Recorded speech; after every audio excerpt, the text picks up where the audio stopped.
Hello Nigerians, we have a breaking news and this is very serious. Today we are talking about two things that landed on the same day from two very different corners of Nigerian politics, and together they are telling us something about where 2027 is heading. I want you to stay with me till the end of this one, because if you only catch the headline, you will miss the real story underneath it. Here is what happened. In Abuja, the Arewa Consultative Forum, the ACF, the voice of the northern establishment, has come out openly to say that President Bola Tinubu's educational history should not be off-limits to questioning ahead of 2027. And in the same 24 hours, in Jigawa State, the African Democratic Congress has rejected an endorsement of President Tinubu given by more than 500 Islamic scholars. Two different stories. Two different actors, but both of them at their core are about the same question: who gets to define the truth about a leader and who has the right to challenge it? Before I go further, if this is your first time here, do me a favor, hit that subscribe button and tap the like icon, because we bring you this kind of grounded political breakdown every single day. No sensationalism, just the facts and the context. Now, back to the news. Let's start with what is documented. What is actually on record before we get to what people are alleging. On Tuesday, the Arewa Consultative Forum's Publicity Secretary, Professor Tukur Baba, appeared on Arise Television's morning show. This was not a leaked memo, this was not a rumor, this was a public broadcast interview, and Professor Baba spoke on behalf of the ACF in that capacity. What he said in essence is this: Nigerians have every right to examine the backgrounds of politicians who are seeking the highest office in the land, and that includes President Tinubu. He made clear that this is not just about whether a candidate holds a particular certificate. It is about whether the story a candidate tells about his own education over the years holds together. In his words, roughly put, the certificate itself matters less than the consistency of the account. If the story keeps shifting, he said, then there is a problem worth asking about. Now think about that for a moment. This is not the opposition talking. This is the ACF, a body that represents northern elders, technocrats, and political heavyweights, a group that has historically worked alongside the corridors of power, not against them. When a group like that starts asking for scrutiny, ordinary Nigerians take notice. Let's go deeper into Professor Baba Akimbi's comments, because context matters here. He did not limit his call to President Tinubu alone. He extended it to every politician preparing for 2027, telling all of them to be ready to open up their educational background, their antecedents, their integrity, and their personal history to public examination. This is a general principle he was laying out, and President Tinubu happens to be the sitting president, so naturally, his name is the one attracting the headlines. Professor Baba Akimbi also made an interesting comparison. He pointed to countries like China, where he said leaders typically climb through a long, structured system of institutional vetting before they ever reach the top. His argument was that Nigeria's own political class should be held to a similar standard of transparency and consistency, not necessarily the same system, but the same spirit of accountability. But, and this is important, so listen carefully, the ACF spokesman also said something that some people are leaving out when they share this story. He said that ultimately, Nigerians care more about the effect of governance on their daily lives, healthcare, education, housing, transportation, family welfare, than they care about academic certificates on their own. So the ACF is not saying certificates are the only thing that matters. They are saying transparency matters alongside performance. Now let's talk about where this controversy actually comes from, because it did not start this week. It has followed President Tinubu across several election cycles. Here is what is documented in his own past filings. In 1999 and 2003 governorship election filings, he listed specific schools he attended, including St. Paul's Children's Home School and Government College Ibadan. In later filings, during subsequent elections, his explanation shifted. He has said that he could not produce some of those certificates because personal documents were lost when his residence was allegedly looted during a period of self-exile, when he was living outside Nigeria under the military government between 1994 and 1998. That is the documentary trail as it stands, what he claimed in earlier filings and the explanation he has given in later ones for missing documentation. Whether that explanation fully accounts for every inconsistency people have raised over the years, that is exactly the terrain where allegation and interpretation take over from fact, and where critics, including figures like activist Omoyele Sowore, have continued to press the issue publicly in recent weeks. I want to be honest with you, that part is contested. Nobody on either side has produced a final, universally accepted document that settles it beyond argument. What we can say for certain is that the question itself is not new, and it is not manufactured out of nothing. It has a paper trail behind it. So, why is this surfacing again right now in August 2026? Simple. 2027 is approaching, and the political temperature is rising by the week. Parties are positioning, alliances are forming and breaking, and every candidate's record is being put under a microscope. Because in a competitive election, a candidate's story about himself becomes part of the battlefield. For the ACF, raising this now is not necessarily an attack on President Tinubu personally. Professor Baba was careful to frame it as a general principle for all 2027 aspirants. But the timing tells its own story.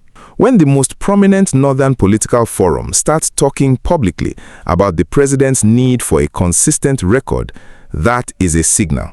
A signal that the North, or at least a section of its political establishment, is not simply handing Tinubu a free pass into 2027. They are asking him, like everyone else, to show he's working. And here's what it means for ordinary Nigerians. Whether or not you personally care about a certificate from decades ago, what this moment tells you is that the coalition politics that carried Tinubu into office in 2023 is not static. Different power blocks are recalibrating, testing how much room they have to ask hard questions. And that recalibration will shape how competitive and how unpredictable 2027 turns out to be. Now, let's move to Jigawa State, because this second story on the very same day tells us something about the other side of the 2027 battlefield, the fight over religious endorsement. Here is what is documented. Over the past weekend, more than 500 Islamic scholars, clerics, and preachers gathered in Dutse, the Jigawa State capital, and at the end of that gathering, they issued an endorsement backing President Bola Tinubu for a second term in 2027. This was a real gathering, with a real communiqué issued at the end of it, and that communiqué has since become the subject of public dispute. On Tuesday, the African Democratic Party, through its Jigawa State chapter, responded. The statement came from the party's deputy chairman, Ambassador Noradin Suleiman Jidawa, and it did not mince words. The ADC rejected the endorsement, describing it as inappropriate, and it went further, arguing that the endorsement, in its view, does not sit comfortably with the independence that Islamic teaching expects from religious leaders. Whether you agree with that framing or not, that is the position the party has put on record in a written statement with a named spokesperson attached to it. Let's break down exactly what the ADC is disputing, point by point, because this is where it gets specific. The communiqué from the scholars' meeting reportedly credited the Tinubu administration with initiating the Kano-Dutse and Kano-Maradi railway project. The ADC pushed back hard on that claim. According to the party, that project was actually approved and awarded back in 2021 under the administration of former President Muhammadu Buhari, not under President Tinubu. If that timeline holds up, then crediting the current administration with initiating it would be at minimum a factual stretch. The ADC didn't stop there. The party went on to challenge the federal government directly, asking it to name specific major capital projects that the Tinubu administration has both initiated and substantially completed in Jigawa State itself. That is a direct falsifiable challenge. Either the federal government can point to concrete projects or it cannot. On security, the ADC pointed to something happening in real time. A recent Al Jazeera report referencing footage that appeared to show people abducted in Niger State being held by armed men. The party argued that with that kind of report circulating, it would be premature, even irresponsible, to describe Nigeria's security situation as resolved.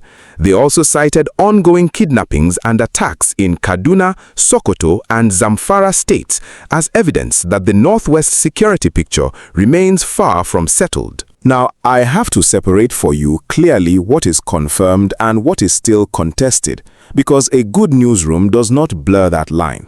It is a fact that the ADC issued this statement through Ambassador Jigawa, disputing the railway claim and the security narrative. It is a fact that the Kano-Dutse and Kano-Maradi railway project has, in other reporting, been linked to approvals from the Buhari era. Those are things we can point to. What remains allegation or at least unresolved dispute is the deeper question underneath all of it, whether the Tinubu administration deserves credit for genuine progress on that railway line, regardless of who approved it originally, and whether the security situation in the Northwest, taken as a whole, is improving, stagnant, or worsening. Those are judgment calls, and different camps will read the same events differently. The ADC's argument is one side of that debate. The scholars who endorsed Tinubu and the ruling party's supporters have their own incentive to highlight strengths. Neither side is a neutral referee.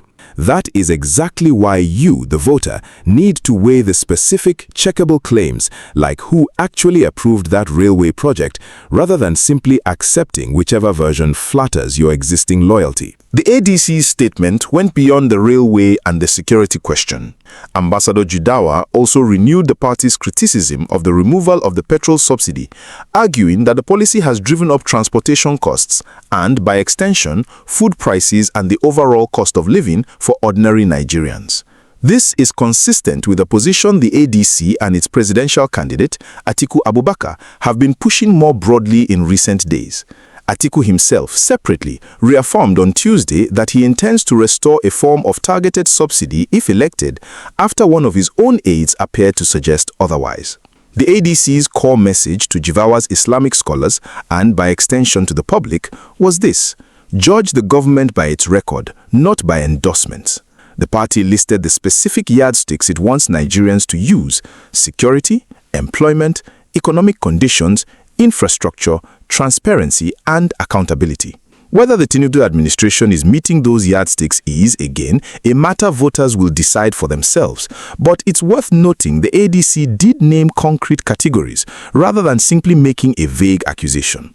To be fair to the other side of this story, the scholars who issued the endorsement were exercising their own right to hold and express a political opinion, and the ADC itself acknowledged that individual clerics are entitled to their preferences.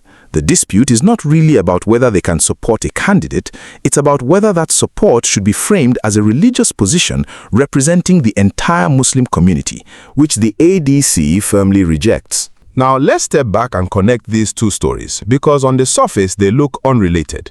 One is about a certificate from decades ago, the other is about a religious endorsement in Jigawa. But look closely and you see the same fight playing out twice in one day. In both cases, an institution with real social weight, the ACF representing northern political elders, and a large gathering of Islamic scholars representing religious authority, has inserted itself into the 2027 conversation around President Tinubu. And in both cases, another actor has immediately pushed back, insisting that the story is more complicated than the headline version. The ACF is telling Tinubu, prove your consistency. The ADC is telling the scholars, don't speak for all of us. What this tells ordinary Nigerians is simple. As 2027 approaches, no institution's word, whether it's a political forum in Abuja or a gathering of clerics in Dutse, is being accepted automatically. Everybody's claim is now open to challenge. That is, in many ways, healthy for a democracy, even if it feels chaotic in the moment. It means power centers can no longer assume their endorsement or their criticism will simply be swallowed whole by the public. Let's bring this back down to the person watching this video right now, in Lagos, in Kano, in Port Harcourt, in Dutse itself. Why should you care about a certificate dispute or a cleric's communiqué? Here is why. These fights are proxy battles over something much bigger. Who gets to shape public trust ahead of 2027? If a president's educational story cannot survive consistent scrutiny, that becomes a character question that voters will carry into the ballot box. And if religious endorsements can be issued, disputed, and picked apart within days, that tells you that religious institutions themselves are becoming contested political ground, not neutral moral authorities standing above the fray. For the ordinary Nigerian struggling with the cost of fuel, transportation, and food, the subsidy argument buried inside the ADC statement is arguably the part that touches your pocket most directly. Whichever side of the certificate debate or the endorsement debate you land on, the subsidy question, the security question in the Northwest and in Niger State, and the question of which concrete projects have actually been delivered in places like Jigawa, those are the things that will determine whether your daily life gets easier or harder, regardless of who wins the argument about a school certificate from 1999. So, where does this leave us? My honest take, both of these disputes deserve to be settled with documents, not with statements traded back and forth in the press. If there is a clear record of who approved the Kano-Dutse and Kano-Maradi railway project, the federal government can simply produce it and put the matter to rest. And if President Tinubu's educational history has a consistent, verifiable account behind it, the most direct way to end the speculation once and for all is to lay out that documentation clearly, rather than leaving it to be relitigated every election cycle. Here is what I'll be watching next, and you should too. Will the presidency respond directly to the ACF's call, or will it let the moment pass the way it has in previous election cycles? Will the federal government name specific completed projects in Jigawa State, as the ADC has publicly challenged it to do? And will more religious or traditional institutions start weighing in on either side as 2027 gets closer? If this breakdown helped you understand what's really going on beneath the headlines, do share it with someone who needs the full picture. Drop your thoughts in the comments and make sure you are subscribed so you don't miss how this develops.